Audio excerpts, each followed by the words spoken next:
ಬಂದ್ರೆ ನಮ್ಮಲ್ಲಿ ಅತಿಥಿ ಸತ್ಕಾರ ಎಷ್ಟು ಚೆನ್ನಾಗಿ ಮಾಡ್ತಾರೆ ಗೊತ್ತಾ?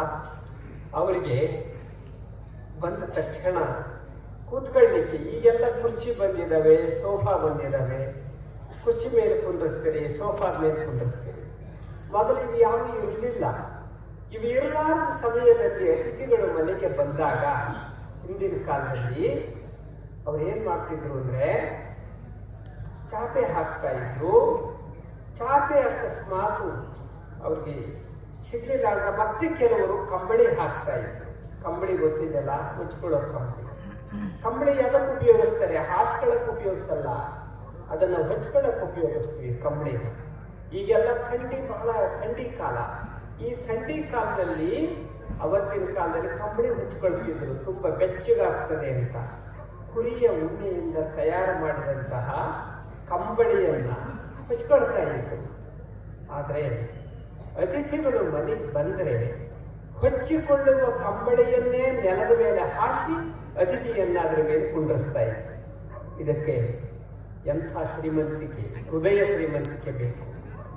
ಹೀಗೆ ಹೊಚ್ಚಿಕೊಳ್ಳೋ ಕಂಬಳಿಯನ್ನೇ ಹಾಸಿ ಅತಿಥಿಯನ್ನ ಕುಂದಿರಿಸಿ ಅವನಿಗೆ ಅತಿಥಿಗೆ ಏನ್ ಕೊಡ್ತಾ ಇದ್ರು?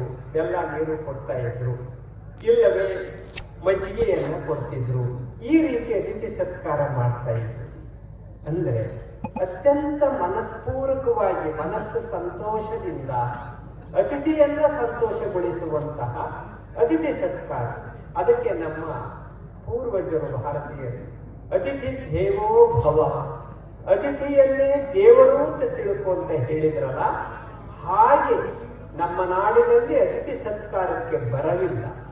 ಇವತ್ತಿಗೂ ಕೂಡ ಅತಿಥಿ ಸತ್ಕಾರ ತುಂಬಾ ಚೆನ್ನಾಗಿ ಮಾಡ್ತಾರೆ.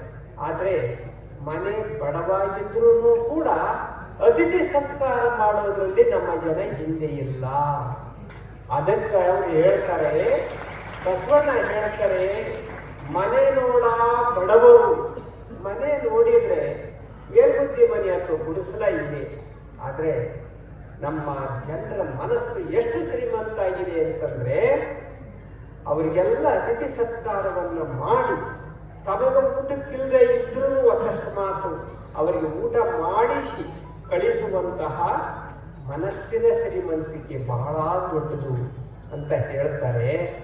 ಅದಕ್ಕೆ ಆ ಬಸವಣ್ಣನವರು ಹೇಳಿದ ಈ ಮಾತನ್ನ ಯಾರಾದರೂ ನೀವು ಬದುಕಿದವರು ಇದ್ರೆ ನನ್ಗೆ ಹಿಂಗೆ ಅನ್ನಿಸ್ತಿದೆ, ಖೇಡಗಿ ಗ್ರಾಮದಲ್ಲಿ ನೀವೆಲ್ಲರೂ ಕೂಡ ಮನೆ ಸಣ್ಣವಿದ್ರು ನಿಮ್ಮ